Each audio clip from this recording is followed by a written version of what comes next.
please. Houston, we've had a problem. We've had a main B plus undervolt.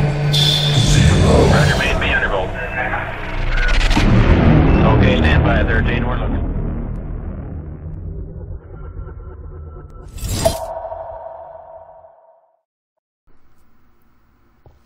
Hello and welcome to Mars Moon Space TV. Those of you that has been following us on the channel has probably seen the last two episodes we had with Ken Johnston and Donna Hare that both worked on the Johnston Space Center in Houston.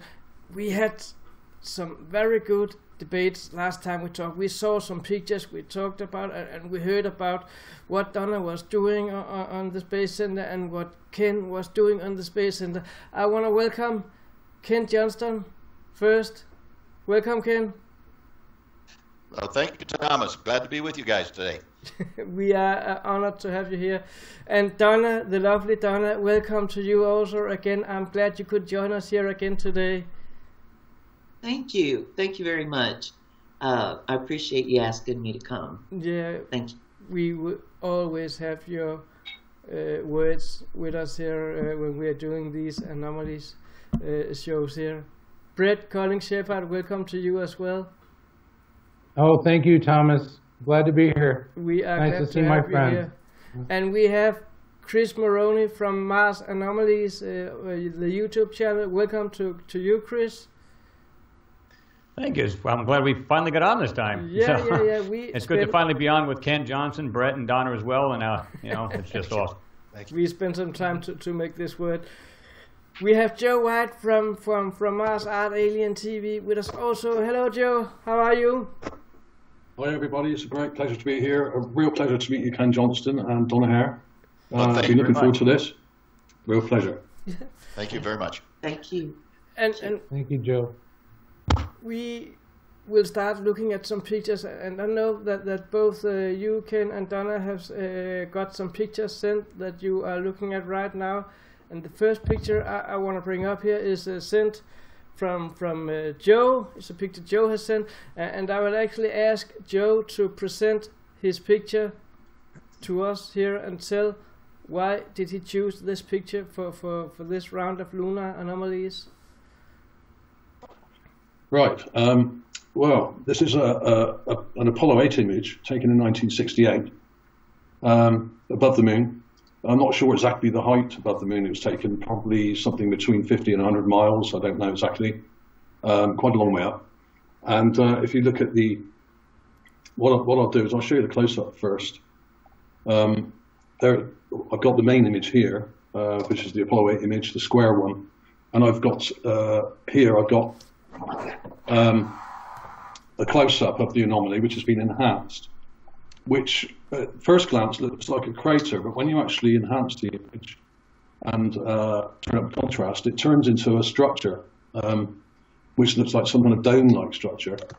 And a friend of mine called Mike Mulder, who's an ex-NASA engineer, or at least an engineer who worked for a company that used to supply various things for NASA, has done a 3D rendition of it, or a 3D render of it in his 3D imaging program.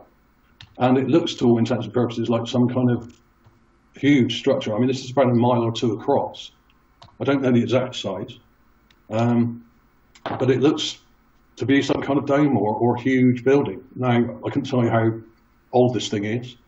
It may be millions of years old. It may not be. It could be much, much older. I was quite astounded. I did the video first, and then he sent me, about a month later, he sent me this image of the render he'd done, the 3D render, and I was absolutely flabbergasted by it, really, because what it shows is basically what it may have looked like when it was actually built. Now, obviously, what he's done here, it's got lots of symmetrical shapes and put them together in a 3D format to give you an idea of what the structure may have looked like once when it was built, perhaps. Now, it may not look exactly like that, but the shapes that are in the illustration are actually in the image. But of course, the image has been enlarged quite a lot, so you're seeing a lot of pixelation there. But you can actually see that it's not a crater in the original image here. it's right near the sensor. You can see this white thing right near the middle of the image. And it's basically a dome that's sticking up. It's not a crater. And you can see that it's sticking up quite clearly. What I try and do when I'm looking at space anomalies on the moon especially, is find an image where you can see the horizon, which gives you a orientation straight away. And you're more likely to see something sticking up if you're angled at the right angle, looking down on the moon rather than looking straight down. And this one you can see clearly in the raw image before anything's done to it, as you can see here, right near the center. And it's very bright, and much brighter than any of the other parts of the image, which says to me that it's something unusual. This is a very interesting one. Ken, I would like to start with you. Is that something you have seen before? Not exactly, and I want to be sure that I'm looking at the same image. The image of the lunar surface with the slight horizon, and you put a circle around the image. Okay, and then you've enhanced, actually enlarged, I should say first, and then you've enhanced this thing so that we can see what where it looks like it's when it's pristine. We have seen, and yes, I have seen in some of our pictures and things in the archive, crafts that have zipped along below the Apollo command module or lunar module, and they are of a triangular type shape, such as this one. Now, the picture, let me find you again here with the circle around it. There we go. When I'm looking at that quite closely, it does look like it has the landing gear pods sticking down. Am I correct? It looked like that's what I thought. It looks like it looks like a bug, but yeah. And one thing that struck me once I saw the 3D image that Mike did, the engineer, is it looks like a flying kind of ship of some sort that's kind of landed on the surface. Yes. Rather than something that's been built on the surface. Well, what you have to take into consideration with that right now is that we were at about 65 miles above the lunar surface. You're looking at the curvature of the moon. That image would have to be miles across. Oh yeah. I mean, it's huge. That's not just a little. It's not a little shuttlecraft that running. Oh no, this thing is about is over a mile, probably over 2 miles wide. Yes, absolutely. At least, absolutely. Yeah. Okay. These I was saying that yes, we have seen some images that were triangular shaped, but they were moving quite quickly across between the spacecraft and the lunar surface. So I wouldn't be at all surprised that is something, but it does look like it's already landed, whatever it is. Yeah, and I did kind of think after I saw the images I was sent by Mike Mulder, I looked at it and I thought it looks kind of like a transformer, like you know when we send a rover to the moon or to Mars, it's basically a transformer, it's a robot, and when it lands on the surface, it then folds the gear out, and the legs come out, and the solar array come out. I wonder whether this thing was kind of like a flying triangle, and then it kind of folded out as it landed. And then became a sort of base of some sort, you know? I see. Well, it makes me wonder, though, you say robotic, but then if you're looking at the dome area at the top where it looks like it actually has windows. I mean, I'm not saying it's a robot, but I mean, it's like a transformer, like a robot would be, you know? I'm not saying it is a robot, but perhaps it was built on the surface. We couldn't possibly say, but it looks like something that may have landed there. I agree. And we have seen some triangular shaped things in some of the videos that were taken from orbit. So it'd be fascinating to see if we could get with the Hubble, we could zero in on that area and see if it's still there. It could well have already left. I think that'd be a great way to approach this, to see if it's still there. I would love to see closer images of it. There's something to work on with that. Donna, have you seen something like this before? Have you heard about structures this size before on the moon? Well, you know, from the scuttlebutt or rumors at NASA, which I found were always true, seemed to come, you know, the rumors always turned out to be true. There were craft, very large craft, sitting on the crater side when we landed, so they were seen. Now, as far as the description, I don't have that kind of. I think they were saucer shaped, but I don't have anything described like that I've heard about or seen on any pictures. Yeah, let me jump in. On the pictures that you showed of the west coast of the United States, there was a craft that looked triangular shaped, somewhat like that. Am I correct? No, I've never done that. Oh, well, okay. The craft I saw, yes, had a close encounter. It was triangular, and it was right over my head. Now, I thought we were talking about things on the moon. In real life, on planet Earth, I've seen one that's square, but it was smooth. It didn't have like the pipes underneath it is what I saw. And it just had a glowing blue light underneath it that turned into a Star of David, or the star that represents Judaism, Star of David.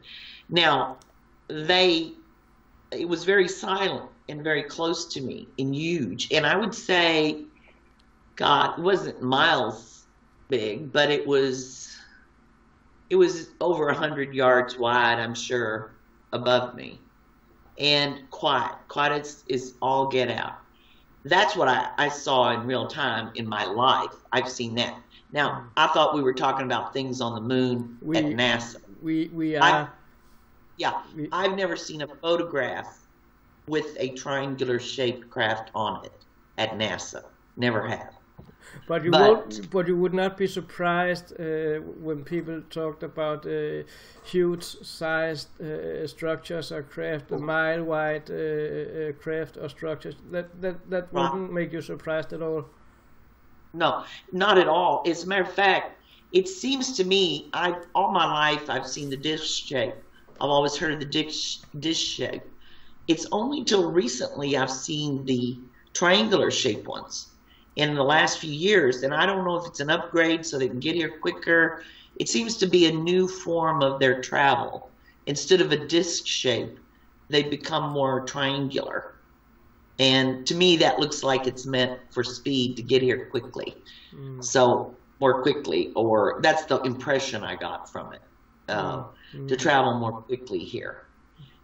It's more like an aim, you aim it at that. So I wish I would have gotten pictures of what I saw, but I didn't. Sir? It could be, as you said, something like an upgrade of what already was existing, an upgrading of craft and shapes. It could also have another origins than the ones we were used to see in the beginning of the Apollo missions. We are all seeing or remembering people talking about disc shapes object. That's the first thing we remember people talking about when we start talking really about UFOs in the 40s and 50s and 60s. Then it was all about the thing is actually object. Yeah.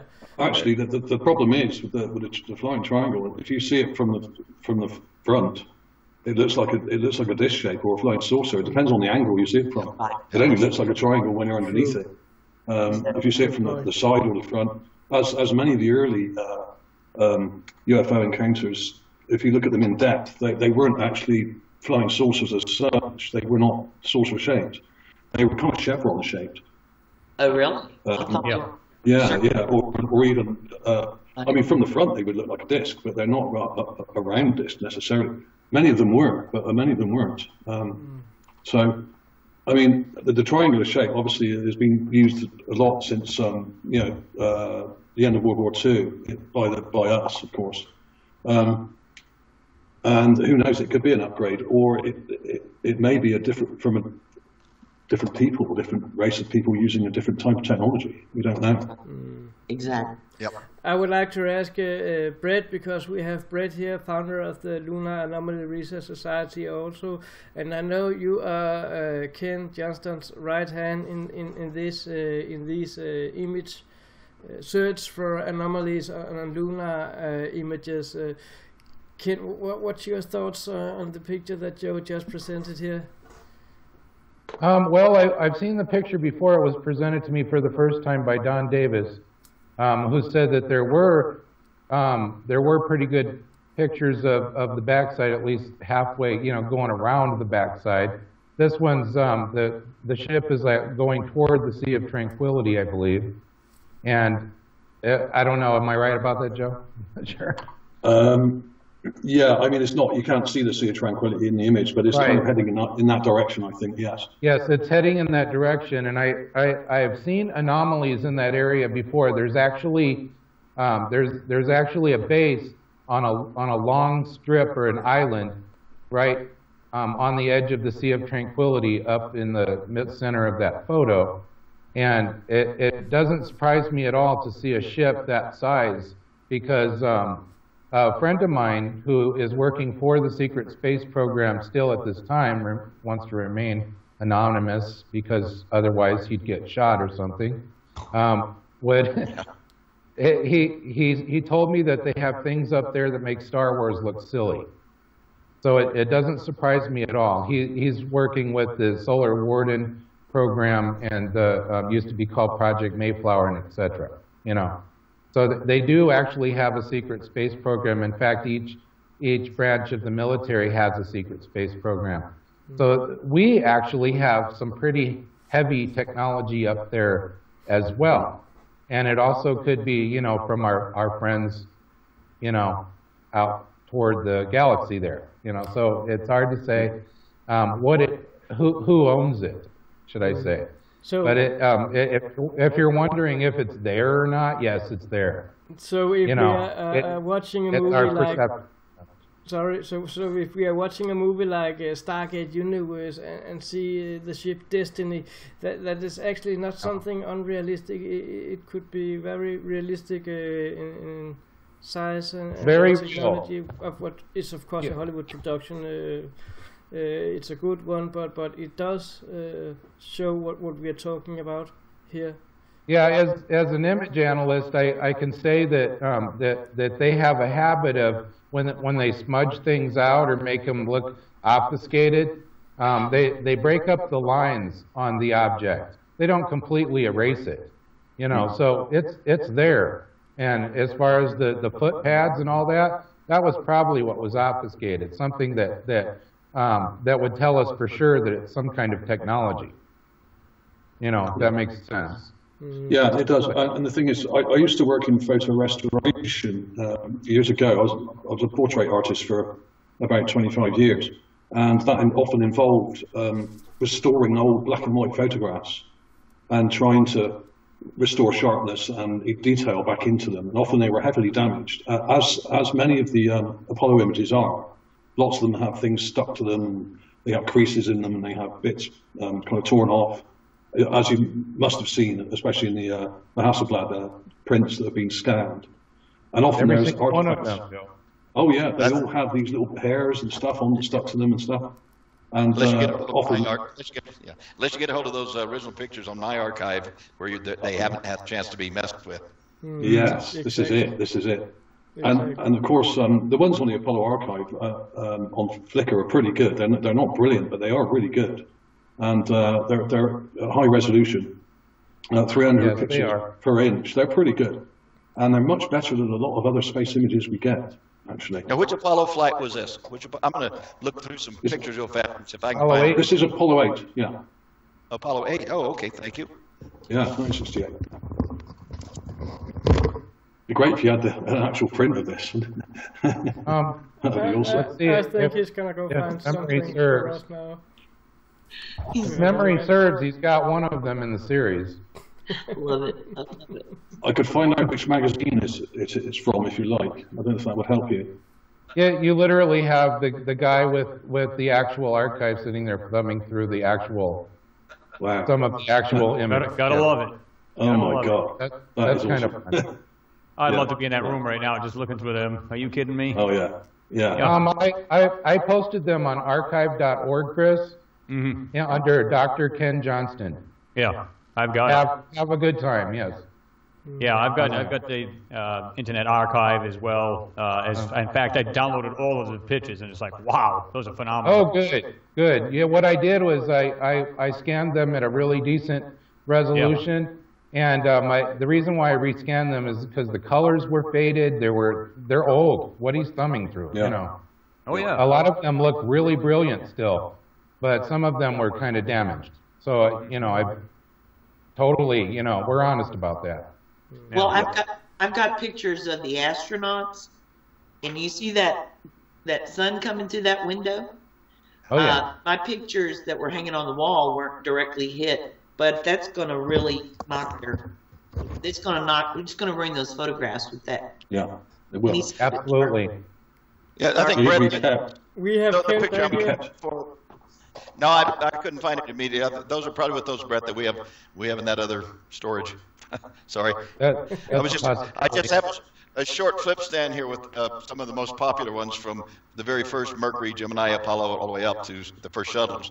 But I was hoping maybe I had that one there. It would be great, but I don't have it. You actually have one in that series that was shown on Aliens on the Moon, right? On Sci-Fi, and it's the one, Donna, where they were showing a tubular structure in the middle of the big mare area, right? And also the really sorry looking satellite dish that was over on the side. Right. I'm looking. Yeah, you know, Right. it was that image. Yes. Okay. Yes. A long time to follow it. Yeah. I would like to continue with another picture here. With Chris has sent to us, and I'm gonna ask Chris to give a presentation of the first picture he wants to show us.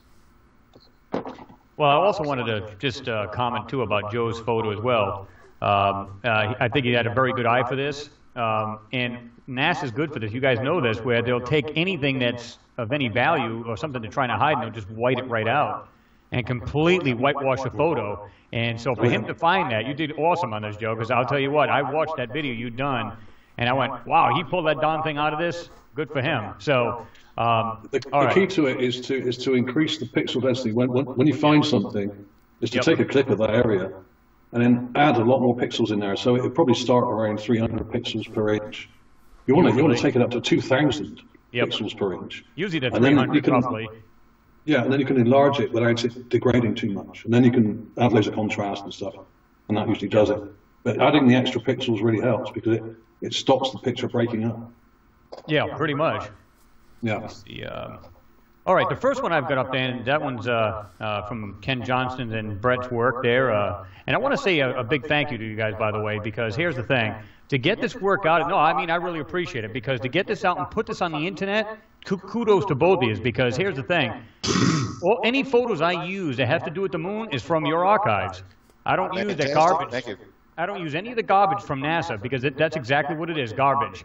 Although these photos have been manipulated as well, they're not nearly manipulated as, you know, anything from NASA. And I've had a fight with one of your best friends there, and of course I'm being sarcastic, goes by Jim or James, and I'm not going to get into his last name if you know what I'm talking about.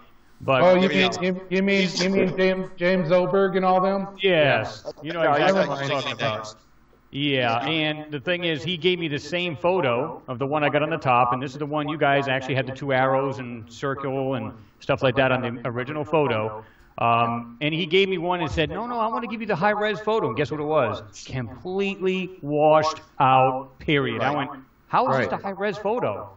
How do you get any more, you know what I mean, than a Hasselblad? How do you get any more high-res than that? I mean, you know, so I was kind of laughed at him. Of course, I just threw him off my channel.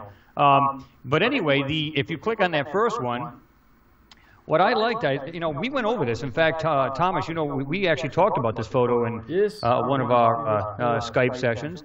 And of course, we were commenting on that left arrow that you showed this big, I don't know what that is, but it looks like an extremely large structure. I don't know if it's half buried or what it is, but, you know, when you look at these, and of course, anytime I've done a video on this particular photo, and of course, I gave you guys props for this because this is not my work. I didn't put the arrows on or anything like that. What I was intrigued with was the item in the back. If you look at the very top of the edge, and then go to about 2 o'clock, 2 o'clock position, it looks like this giant capsule with an appendage sticking out of it. And what I was like, it almost looks like these, like an aspirin type thing capsule. And you can see what it has. It looks like it has this vertical dark stripe on it, but it looks like it has an appendage, like a wing or something kind of sticking out of this thing. And then if you click on the very second photo, I've got that zoomed in and where I got rid of that, most of that haze and garbage over it, and you can clearly see this thing. It is not natural. It is not part of the lunar surface. This looks like a giant craft of some sort laying right on the surface of this moon. I'd love to get your take on it. Tell me what you think, because this is one of your favorites. I know that, because that's, you know, obviously you guys have done this. And tell me what you think. But I looked at that, like I said, I zoomed into that one and enhanced it. Like I said, that's the second one down, and you can see that item, like I said, right around 2 o'clock position. And that thing is just huge. Whatever that thing is not lunar surface. It's not naturally occurring. It's not, and I went, whoa, what is, that had me convinced. That just absolutely had me convinced is, you know, 100% there's something on this moon. And if you zoom in on it a bit, actually, if you look over to the left of it, the object you're talking about, there's a kind of white thing sticking up with a pipe coming off it. Yeah. Going off to the left. Can you see that? Yeah. Well, you know what I did? Look at the original. Look at the actual original one, and you will see that you can see where they put like this darker garbage over this white area. And look closely, you'll actually see the white underneath the darker, I'm going to say airbrush, whatever they were doing that time, to take it out. So what I used was the dodge tool, and anything that has a white signature will actually start to pop. It'll start to pop out more and more, and that's how I was able to get that craft more than what it's showing. When your buddy there, Mr. James, showed me this washed out, it really does, believe it or not, it looks like a crater from a distance. Smart, crafty little devils, aren't they? But when you look at this enhanced photo with it up close, oh yeah, there's no doubt about it. I mean, I'd love to hear your take on that thing.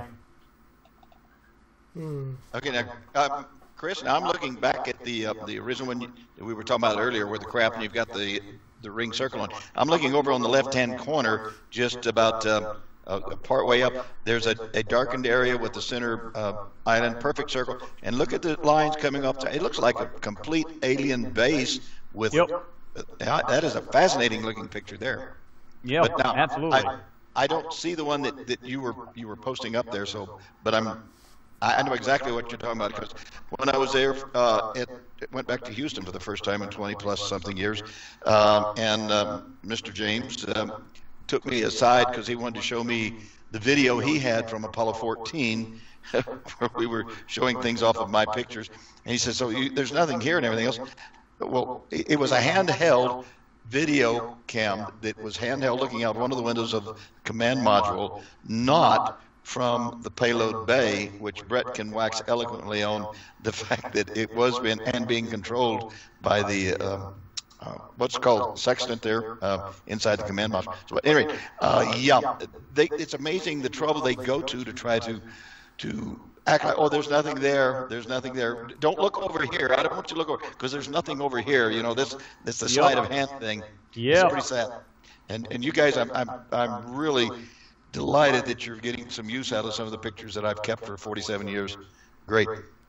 Donna, you saw the picture that Chris just presented here, and Ken has just commented on.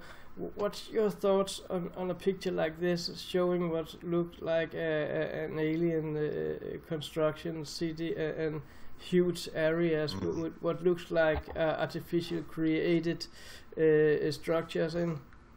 Some of it I had noticed were even, you know, what's so bad is, while you were showing this, I'm so disgusted that this stuff has been covered up, because this tells me right away, the non-clarity of it tells me it's been messed with. Mm-hmm. The Hasselhoff cameras were perfect. The distant photographs were perfect. Whenever I see it start smearing like that, it's been covered up. It's been altered in some way. Mm-hmm. That is the most beautiful pictures that I've ever seen coming back.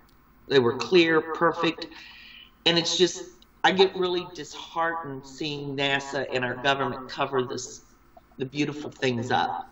Believe me, if I had pictures, whatever I would have, I would share, and I would tell. if I have had personal experience with craft, I tell and I share. But because I get so frustrated with the secrecy of it all. That's what I'm getting upset. I think we all do. One thing I did want to ask you, Donna, were there any particular techniques they used to use for painting out various things in these images? Did they use paint or ink or some other techniques? It would depend on what they would be working on. If they had a clear overlay, they could add something to it, or they could take a negative and do some kind of, you're working in reversal. Now you got to remember, I worked in graphic arts. This was an airbrush lady, and I think Ken probably knew more about airbrushing. I was trying to learn it. All I saw was a large negative and the lady painting with a dark opaque ink that was real thick. Yeah, I have an airbrush right here, actually, in my office here. And it's kind of a misnomer that I'm saying airbrush, because she wasn't airbrushing at the time. She was using a paintbrush. Yeah, so, straight onto the image. Right. Was that done with like an acetate overlay first, or just straight onto? Yeah, because I did this at college. Negative she was working with. I think it was the opposite. Yeah. They composite them together and they can cover something up. So you can put a composite. You can have like a layer of acetate, and you can paint stuff out on the acetate, block it out, and then you can take another photograph of that through the acetate. Right. Which would then obscure the anomaly. Yep. I see what you mean. All right, so they're actually layering them, so to speak. They just block up whatever they like. Yeah, and this is what I suspected. In registration. Well, believe it or not, they're doing the same thing they're doing now. They're doing what they call Z-stacking from the rover on Mars.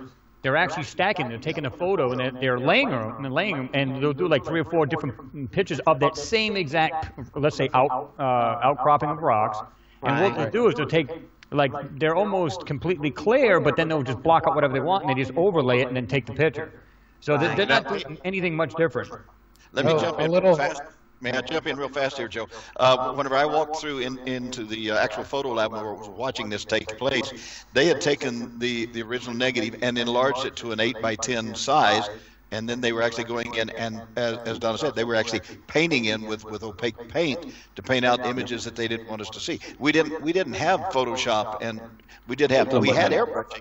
Right, we had airbrushing. We didn't have that, but so that was going on, and it was quite a shock. Yeah, a little background on the history of that. Chesley Bonestell created that technique for Disney, where they overlay things with acetate.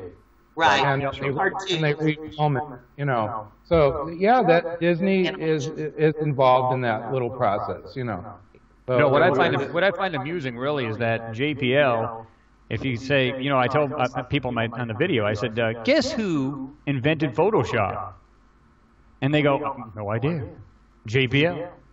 You got these people that are working with it, and strangely enough, all of these pictures are obfuscated and manipulated and whatever else, and there you go. There's your, Yeah, they created the Fong and Blend technology, the filters.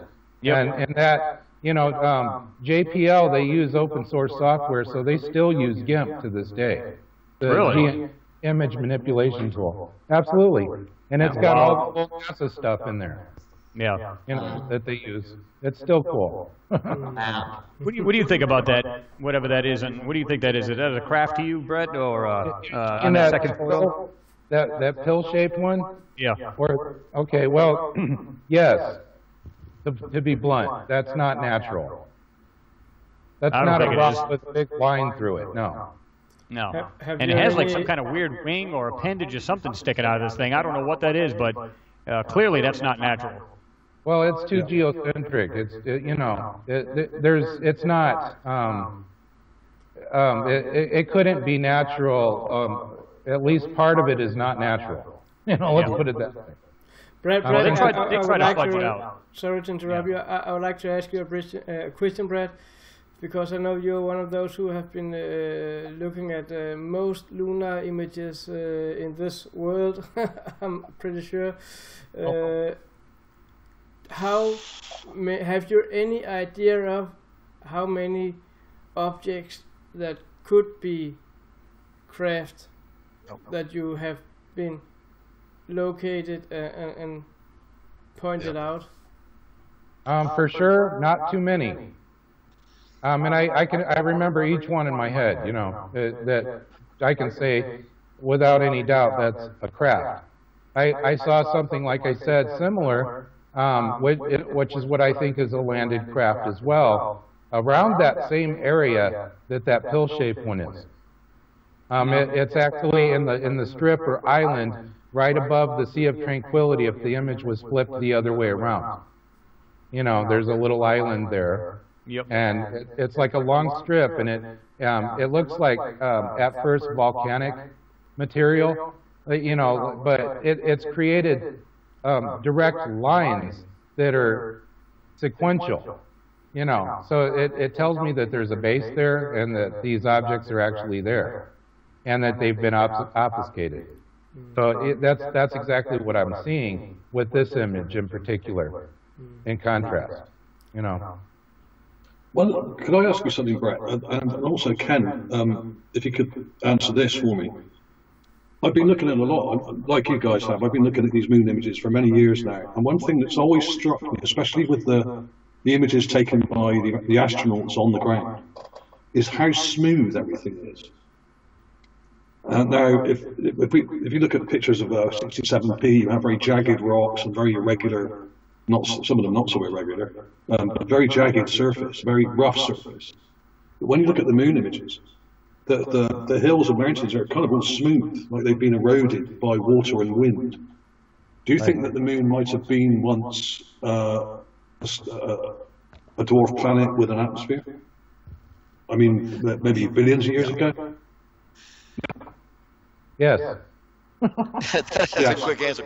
Yeah, there is evidence that from the samples brought back that part of the geology, as I understand it, does show that the evidence at one time that the moon did have a more of an atmosphere than what we have now. Just like Mars had a lot of its atmosphere stripped away, so did the moon. You're talking about billions of years ago. Yes. Yeah, a long, long time ago, yes, of course. I mean, I'm glad you said that, because I've always thought this when you look at the images on the ground, how smooth everything looks and how it looks eroded by wind and maybe water. A bit like Pluto does, in fact. It's quite smooth. Yeah, I'm still getting in very heavy on the mass cons and the fact that a great deal of the interior of our moon is hollow. And I still haven't given up on the possibility that it might be an actual craft of sorts. So, but there's a lot of evidence. That's another thing. That's another thing I would like to ask you about. Do you think it's also a possibility that the moon was used to evacuate a dying planet in the great distant past by another race of people from somewhere else in our locality, somewhere like Mars perhaps, or somewhere further away? It was us. You're referring to a Dyson sphere, if I'm correct. So an actual a manufactured or a created planetoid is a Dyson sphere, and that's speculation, of course. But then I think that if there is enough hollow spaces, not only within our moon, but then on Phobos around Mars, it could be an artificial structure. But again, that's speculation based on enough information that it could be possible, sir. Yeah, well, when you have a capsule pod of the rocket actually hit the moon and it rings for like 3 days straight, yeah, that kind of makes you go, really, that's solid, huh? And now they're finding different metals. They're finding real dense metals in the middle, and that's why I think they're saying, well, it appears to be somewhat hollow. And, you know, usually things that are metal usually ring. It's not usually a stone object, if you will. So I find that kind of interesting. Most people don't realize that each time that we actually left the lunar surface, rendezvoused with the command module, after transferring all of the samples we brought, we would separate the lunar module from the command module and then remotely fire the engines and cause it to come in and impact. And every time it impact, we'd ring the moon again. I'm glad and some of the pictures that I've submitted shows the actual geological tracings of how it oscillated for up to 6 days. Now, when you have a volcanic or an earthquake ringing here on the Earth, it may ring for a few minutes, but not 6 days. That's amazing. Well, now let me ask you a question. Is that the reason why they brought the seismographs up there, just to test that theory, or were they thinking still maybe earthquakes or volcanic? Do you know of anything about that? Yeah, both. One probably was the primary, and the other one was a secondary purpose of that. But at the time we were training, and we were training the crew on how to remove the ALSUP, the Apollo Lunar Surface Experiment Package. It was mostly just to set up and see if there was any volcanic activity or lunar quakes, if you will, on the lunar surface. So, but it wound up after we sent the first lunar module back to impact on the lunar surface, and things started ringing. I think that made everyone, jump on that very quickly, and it became the secondary or the primary reason for having those seismology sensors. We have had some very good questions, and it seems like Chris and Joe's are the guys with the questions today. We are almost running out of time here, so if any one of you have a last question before we end up here today. Joe, I have Chris? a short comment. Yeah, Brett, go on.